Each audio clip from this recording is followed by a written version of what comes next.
সফলতার সঠিক সংজ্ঞা আমার জানা নেই, তবে এইটুক বিশ্বাস করি, বাবা মা যেদিন আমার দ্বারা ভালো থাকবে এবং নিশ্চিন্ত মনে হাসবে, সেদিন কারো স্বীকারোক্তি লাগবে না। শুভ সকাল, কেমন আছেন সবাই? আশা করি যে যেখান থেকে এই মুহূর্তে আমার ভিডিও দেখছেন, আপনারা সবাই অনেক বেশি ভালো আছেন, সুস্থ আছেন এবং নিরাপদে আছেন। আলহামদুলিল্লাহ, আমি আমার পরিবার নিয়ে ভালো আছি। চলে আসলাম নতুন আরেকটি ভিডিও নিয়ে। আশা করি আজকের ভিডিওটি আপনাদের কাছে ভালো লাগবে। আজ দেশি ডিমওয়ালা মুরগি রান্না করব। এর জন্য গরম পানি করে লোম ছাড়িয়ে নিলাম। গরম পানি দিয়ে পরিষ্কার করার পরেও কিন্তু ছোটো ছোটো লোম থেকে যায়, এর জন্য একটু আগুনে পুড়িয়ে নিলাম। এখন মুরগিটা কুটে নিব। আমার ভিডিওতে আপনি দেখতে পারবেন গ্রামীণ রান্নাবান্না আর গ্রামীণ প্রাকৃতিক পরিবেশ। যদি আপনি গ্রামকে ভালোবেসে থাকেন তাহলে ভিডিওটি আপনার জন্য। আর গ্রামকে কে না ভালোবাসে? আমি আশা করি প্রত্যেক মানুষ গ্রামের মানুষ, গ্রামের মাটি আর গ্রামের প্রাকৃতিক পরিবেশ ও মাটিকে প্রত্যেকেই ভালোবেসে থাকে। যেদিকে তাকায় সবুজ আর সবুজ, পায়ের নিচে নরম ঘাস।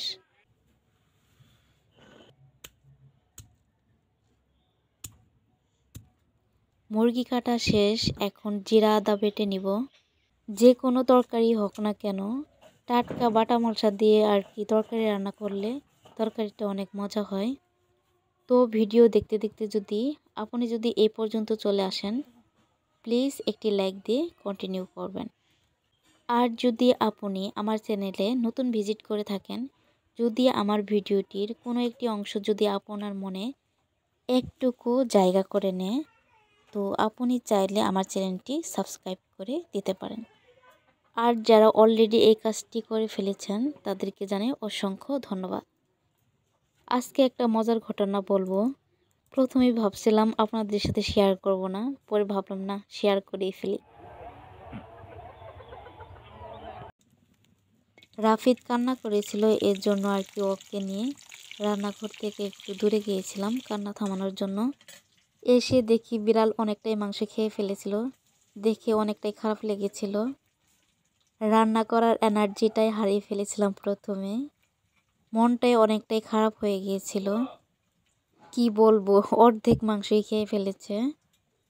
একটু পরেই ভাবলাম হয়তো আমার রিজিকে নেই, হয়তো বিড়ালের রিজিকে ছিল, রিজিকের মালিক আল্লাহ। হয়তো ওইটুক মাংস খেয়ে একটু হলেও শান্তি পেয়েছে। যা হওয়ার হয়ে গেছে, আর কি করব। বাকি যে মাংস ছিল ওইটুক দিয়ে রান্না করলাম।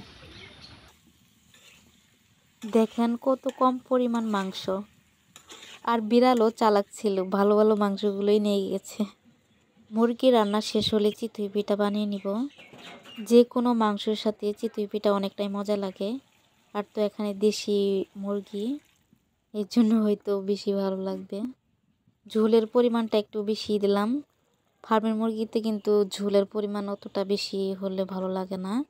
দেশি মুরগিতে ঝোলের পরিমাণটা বেশি হলেও আর কি ভালো লাগে অনেকটাই। তো আপনাদের সাথে কথা বলতে বলতে আমার মুরগি রান্না শেষ। এখন চিতই পিঠা ভাজবো। আপনাদের সাথে আজ অনেক কথাই বললাম, যদি ভুল হয়ে থাকে ক্ষমার সুন্দর দৃষ্টিতে দেখবেন। আলহামদুলিল্লাহ, আমরা কিন্তু তৃপ্তি সহকারে খেয়েছি, আর তো বিড়াল খেয়েছে। আজ এখান থেকে বিদায় নিব। দেখা হবে নেক্সট কোনো নতুন ভিডিও নিয়ে। সেই পর্যন্ত সবাই ভালো থাকবেন, সুস্থ থাকবেন এবং নিরাপদে থাকবেন। আমাদের জন্য দোয়া করবেন। আর আপনাদের প্রতি আমার রইল অনেক দোয়া। আল্লাহ হাফেজ।